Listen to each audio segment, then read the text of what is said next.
I've been a 911 dispatcher for 19 years, and there's one call I never logged the right way. I want to say that up front. I knew what I was doing when I didn't log it, and I did it anyway. This is the story of why. My name is Dale Ortega. I work I should say, but worked on nights for a county sheriff's communications center in the part of Ohio. People mostly drive through on the way somewhere else.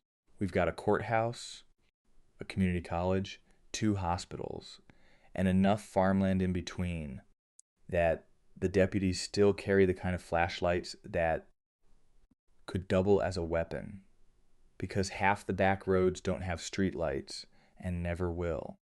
I got into dispatch after I blew out my lower back during a corrections shift in 2006. And spent a year discovering that you can't unload a truck on Vicodin without ruining your life. The county was hiring. The chair was padded. I took the job for the chair, and then I stayed 19 years because it turned out I was good at it. People who don't do this work think dispatch is the dramatic part. It isn't. It's mostly boredom. A long stretch of nothing broken every so often by somebody else's worst night, and the trick is the transition. Going from a thermos of coffee and a paperback to a level voice on the line with a woman who just walked into her garage and found her husband without missing a beat or letting your own pulse into the receiver. You learn to keep your voice flat. You learn panic carries through a phone line, and that if you sound like things are under control, the person on the other end will sometimes start acting like things are under control too. That's most of the job. The rest is paperwork. By my late 40s, I was the senior overnight. That mostly meant I trained the new hires. And when a younger dispatcher caught a bad one, I was the one who sat with them for 10 minutes after. Our overnight rotation had been cut in the last budget cycle. From 11 to 7, it was usually just me and one other person, with a supervisor on call from home if something big came in. 3 workstations, 2 of them lit up. A coffee maker. Nobody had descaled in long enough that the first cup ran brown. A window AC, because the building HVAC got downgraded the summer before. A corkboard with a shift trade sheet that hadn't been updated since spring. The fluorescent in the far corner buzzed when the humidity was up. I knew that room the way you know a kitchen you've cooked in for 20 years. My partner on nights the previous 6 months was Raina Salcido. She'd come over from the next county on a lateral, and on paper she was a solid hire. Fast on the keyboard, calm voice, good instincts for triage. I liked her. Early 30s, single as far as I could tell, and quiet in a way that didn't read as antisocial, just careful. She brought her own food. She didn't gossip. When the day shift wandered in for handoff and started in on whichever sergeant had pissed them off most recently, Raina would nod and find something to do at her console. I figured she'd been burned somewhere before, and was keeping her head down until she trusted us. That's a normal way to be in this work. I didn't push. One other thing while I'm setting the table, because it matters later. Every department has its folklore. In dispatch, part of that folklore is what we call addresses that go quiet. You get a property, a duplex, a trailer, a farmhouse out off a township road. And for whatever reason, it stops generating volunteer responses. A call comes in from that address, and the radio just sits there a beat too long before somebody answers up. Nobody says why. Usually it's something boring.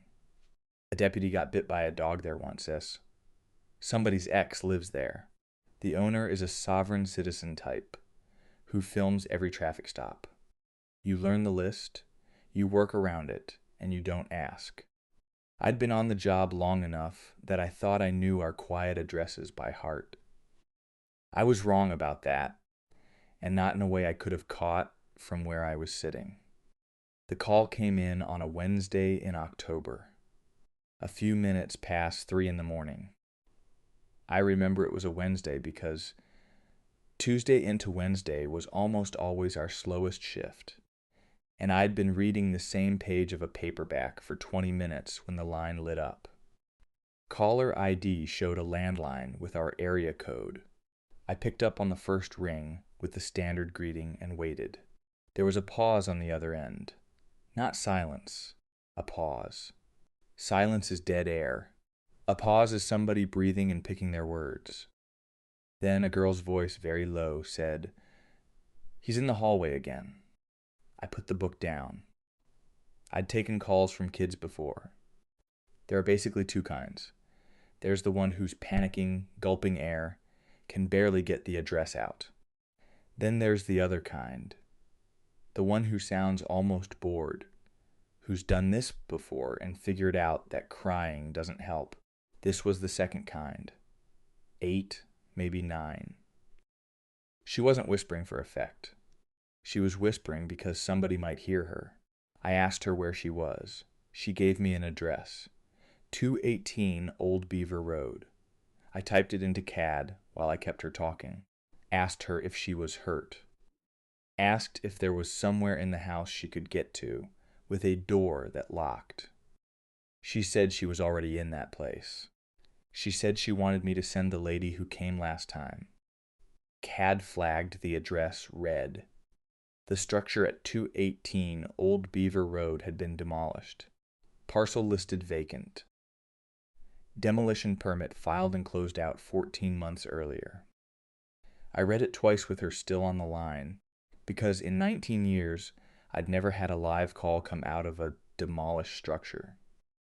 Now and then an address gets keyed in wrong, or a cell tower triangulates badly, and hands you a ghost location. But this was a landline. Landlines don't drift. They sit where they were installed. I dispatched anyway. You always send somebody. The deputy on the channel that night was Earl Hollis, a guy I'd worked with for about 8 years. Hollis took nights because he didn't much like people, and nights had fewer of them. He acknowledged the call and rolled. I stayed with the girl another couple of minutes. She didn't say much. Said her stepfather had come home angry, that he wasn't yelling yet, but he was going to.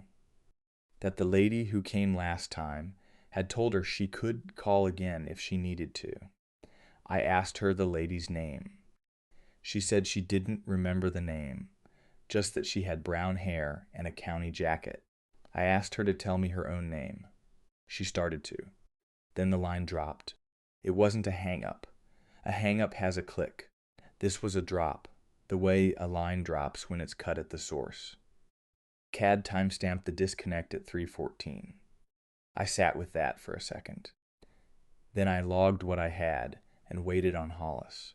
He took 27 minutes to clear, which was about right for how far Old Beaver Road sits from the substation. At 3:41, he keyed up and said, "Nothing on scene, clearing." His voice was flat, not bored, not annoyed. Flat, the way somebody sounds when they've decided not to say a thing. I waited for him to add to it. He didn't. He was off the air the rest of the shift. Raina was at the next console. She'd been monitoring, the way you do during slow stretches, and when Hollis cleared, she didn't say anything either. She'd gone still. I noticed it because Raina was usually a small motion person, clicking a pen, turning her coffee cup a 1/4 inch at a time. She was sitting with both hands flat on the desk on either side of her keyboard, looking at her own screen, without really looking at it. When I glanced over, she didn't glance back. I let it go. Around 6:30, with the sky going gray outside the little window above the coffee maker, Hollis came through to drop his paperwork. He walked past my console on the way to the supervisor's office. I asked him, casual, how the run on Old Beaver had been. He stopped without quite turning his head and said, "It was fine." Then he kept walking, no eye contact. He didn't even slow down, really. That was when I noticed something was wrong. Not the call. The call was strange, but calls are sometimes strange. Bad data, crossed wires, a kid in some basement playing on an old phone. Hollis was wrong. Hollis was the kind of guy who, if you sent him to an empty lot at 3 in the morning on a phantom welfare check, would have come back into the comms center, making jokes about it for an hour. He liked complaining. There is nothing a complainer enjoys more than a free, justified complaint, and I had just handed him one, and he hadn't taken it. I drove home that morning thinking about it. By the time I got to my apartment, I'd mostly talked myself down. People have bad nights. Maybe his back was bothering him. Maybe he'd had a fight with his wife. I made eggs and went to sleep. It took me about 2 weeks to pull the thread the rest of the way, and I want to be honest. I almost didn't. There's a version of this where I let it go, where Hollis's flat voice fades into the general background hum of other people's bad days, and I do another 19 years and retire on a clean pension. I think about that version sometimes. I'm not sure it was ever really on the table for me, but I think about it. What I did instead was pull the CAD history on 218 Old Beaver Road. I told myself I was just curious. CAD will show you every call ever attached to an address. And on a normal vacant lot in a rural part of the county, you'd expect a brush fire or two, and the occasional suspicious vehicle report. What I found was welfare checks. 8 of them, scattered across the previous 14 months, roughly every 6 weeks. Different deputies each time. Every entry closed out with the same kind of minimal narrative. Nothing on scene clearing, unfounded. No follow-ups, no supplementals. I pulled the names of the responders and ran them against the current shift board. That's where my hand stopped on the mouse. Every one of them was working days now. 2 had retired early. 1, Bukowski, a guy I'd personally trained on the radio when he came over from corrections, had taken a desk job in records, which everybody in the department understood as a soft demotion. Nobody volunteered for records. Bukowski had volunteered for records. The next Thursday, I bought Hollis a coffee. We had the kind of working relationship where you could do that without it being a thing. I waited until we were out in the lot by his truck and said, in the most ordinary voice I could put on, "Hey, that old beaver run a couple weeks back. The kid call. What'd you see out there?" Hollis looked at the coffee in his hand for a long second. Then he set it down on the hood of his truck, slow and careful, like he was worried about spilling. He said, "Dale, don't." He wasn't angry. He didn't sound annoyed. He sounded tired. The specific kind of tired you sound like. When somebody you like is about to do something stupid, and you don't have the energy to argue them out of it. He didn't say anything else. He got in his truck and pulled out, and the coffee was still sitting on the hood when he hit the road. I picked it up on the way back inside and threw it away. I tried one more person, Marquez. She'd been on one of the earlier calls and was on days now, working courthouse security. I caught her after her shift in the parking lot, leaning against her own car. I laid it out for her. Tried to make it sound like a records cleanup project, like I was just tying up loose ends in the system. She listened to the whole thing without interrupting. She has the kind of face that doesn't telegraph anything. When I was done, she looked at me for a long moment, and then she said, "Dale, if you get another one from that address, you clear it, and you don't ask anybody about it after. That's the favor I'm doing you." I started to ask her what she meant. She held up one hand, not aggressive, just enough to stop me, and got in her car and shut the door and pulled out. So I did the thing I should have done first. I went to my supervisor. Linda Krause had been with the department something like 28 years at that point. She'd started in the field, worked her way up to detective, came back into administration when her knees gave out, and ran the comms center now with a quiet Midwestern competence that everybody trusted. I liked Linda. Most people did. I went into her office on a Friday afternoon and told her I'd noticed a records anomaly on a vacant parcel and could she look into it when she had a minute. She listened. She wrote the address down on a notepad. She said she'd look into it. When I came in for my next shift, I pulled the CAD history on 218 Old Beaver Road out of habit. 3 of the entries were gone. Not all of them. 3. The remaining 5 were enough that I couldn't claim, even to myself, that anything had been hidden. The address was still flagged. The history was still partly there, but the message was unmistakable. Linda had heard what I asked, and she had answered me without using words. The answer was, "Stop looking, and we'll both pretend you weren't." I sat with that a long time. I didn't know what to do with it. Linda wasn't a corrupt person. She wasn't somebody you'd ever picture burying a file. Whatever was going on was older than any conversation I was going to have with her on a Tuesday afternoon, and she had decided a long time ago how she was going to handle it. Raina started staying late after her shifts. I noticed it the second week. She'd sign off at 7 and then sit at her console with her headset off, not doing anything until the day shift dispatcher came in, and she had to actually get up to clear the chair. One morning, just before sunrise, when it was only the 2 of us in the room, and the coffee maker was making that gurgling noise it makes. "At the end of a pot," she said, without looking at me. "It called me twice during my training month. I never told anyone. I thought I was the only one." I asked her what she meant. I knew what she meant. I asked anyway. "I thought I was losing it," she said. "I thought somebody was pranking the new hire." I cleared both of them. I never wrote down what she said. She finally turned and looked at me. Her eyes were red, not from crying, from not sleeping. I almost transferred back. I should have transferred back. A car horn went off outside. Her ride was there. She got her jacket and left, and we didn't talk about it again that week. The second call came 3 weeks after the first. Same voice, same address. CAD timestamped it 3:09. I picked up on the first ring. She said, "The lady didn't come.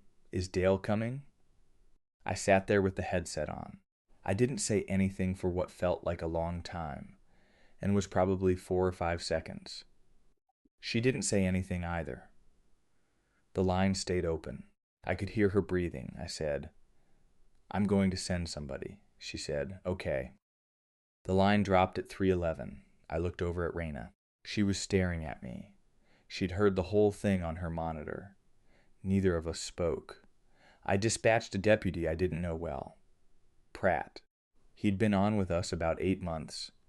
Came over from a small village PD east of here. I sent him because I didn't want to send anybody who would understand what he was being sent into. Pratt acknowledged and rolled. He cleared at 4. ZO2, with the same flat radio voice they all used. I knew before he keyed up that it was going to sound like that. An hour later, he came into the comm center to sign off. Tall guy, ex-military by the way he stood, and he walked across the room and sat down in the chair next to my console without asking. He waited until Raina got up to use the bathroom. Then he said, "Can I ask you something off the record?" I said sure. He said, "Was there supposed to be a kid on that property?" I said no. He nodded slowly, looking at the floor between his boots. He said, "Okay." Then he got up and left. He didn't ask anything else. He didn't tell me what he'd seen, or thought he'd seen, or what the air had felt like out there on a graded vacant lot at 3:30 in the morning. By the end of the week, he'd put in for a transfer to courthouse security. Linda approved it the same day. That weekend, I drove out to Old Beaver Road myself. I want to be clear about what I did and didn't do. I didn't go at night. I went on a Sunday afternoon in daylight, in my own car, no uniform, no equipment. I told myself I was just going to look. I'd lived in this county my whole adult life, and I'd never been down that particular stretch of road, and I wanted to see what I was looking at on the screen. The lot was exactly what the parcel record said it was. Graded dirt, weeds taking the edges back, the rectangular outline of where the foundation had been just visible if you squinted. A drainage ditch along the front. A mailbox post by the road with no mailbox on it, just the post and a few rusted screws. Across the road was a one-story ranch with vinyl siding and a long driveway, and an older man on a riding mower was making slow loops across a yard that had already been cut short. He watched me for a while. I stood by my car and pretended to look at my phone. Eventually, he killed the mower and waved me over. I crossed the road. He was maybe 70, white hair under a feed store cap, the kind of weathered face you see a lot out that way. He didn't ask what I was doing there. He looked at me for a second and said, "You work at the county, don't you?" I said yes. He said, "Tell them the calls from her are getting closer together." He didn't wait for me to answer.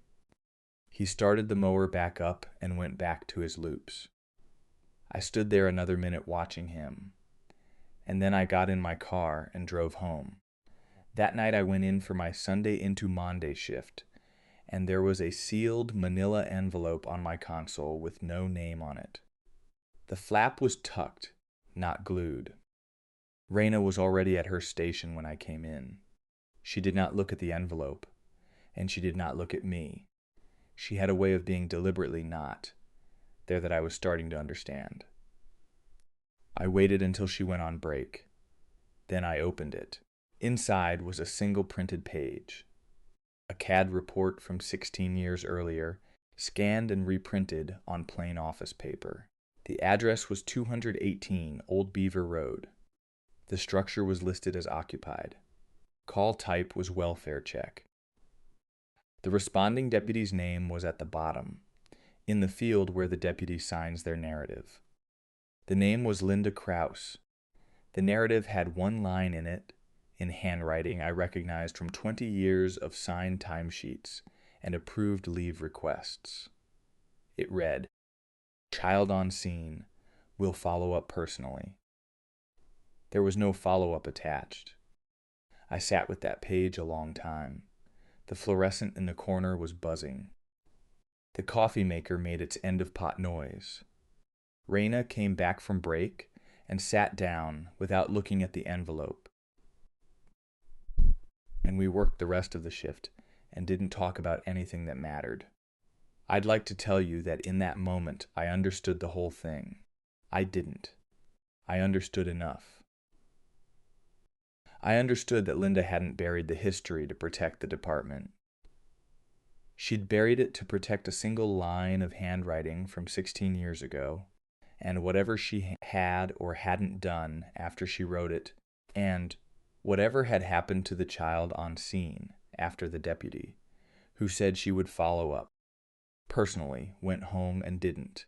I understood the calls had been coming into our center longer than any of us, that they'd been coming in before the house was demolished, and that demolishing the house hadn't stopped them, because the house wasn't the source.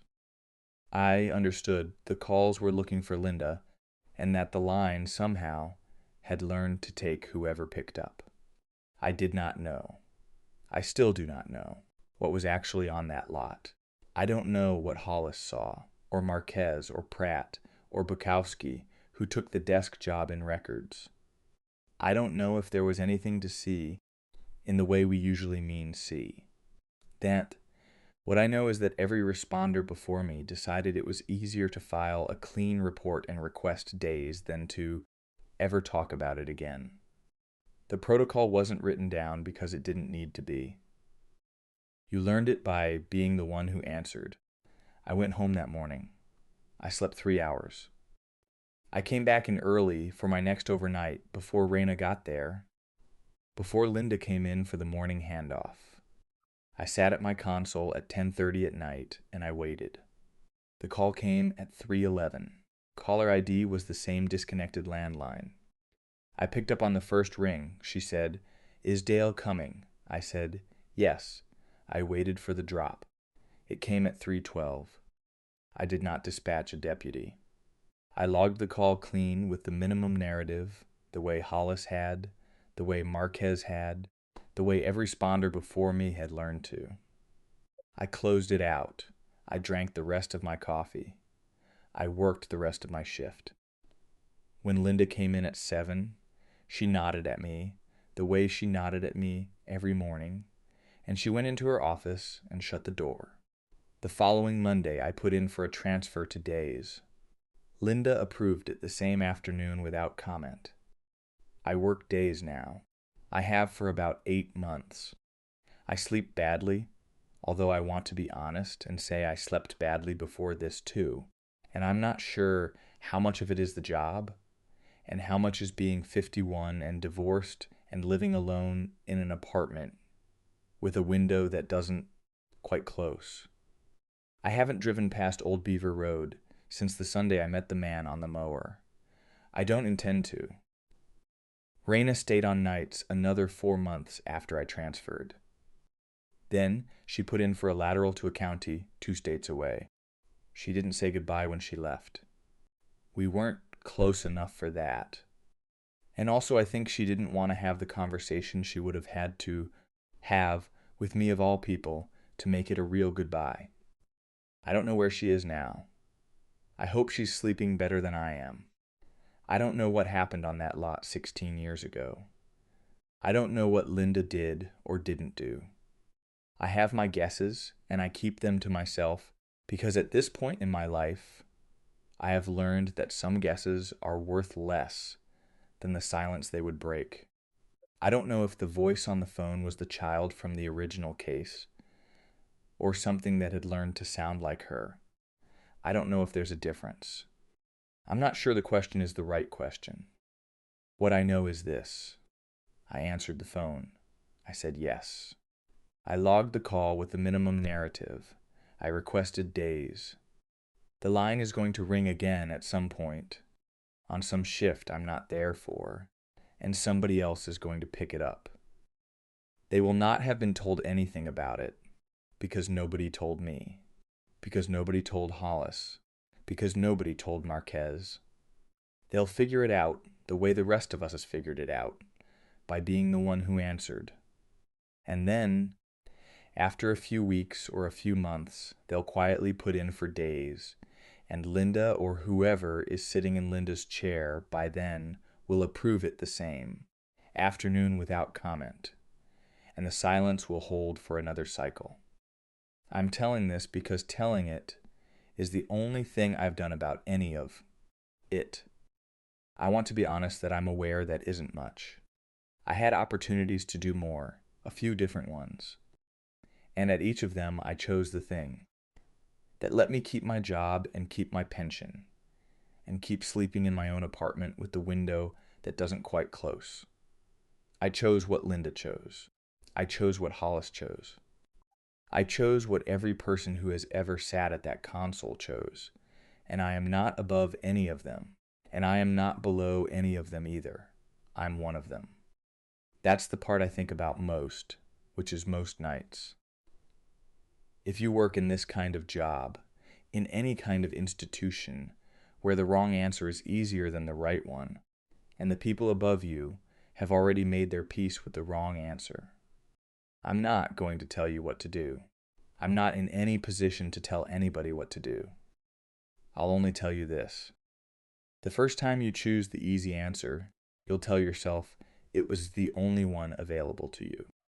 That'll be partly true, and partly a thing you're saying to yourself so you can sleep. After that, it gets easier. That's the part nobody warns you about. It gets easier. And one morning you'll look up and realize you've become the kind of person the next Dale is going to have to figure out on his own. And there will not be a moment where you decided to become that person. There will only be the moments, one after the other, where you didn't. The phone is going to ring. Somebody is going to pick it up. I hope when they do better than I did. I'm not optimistic. But I hope.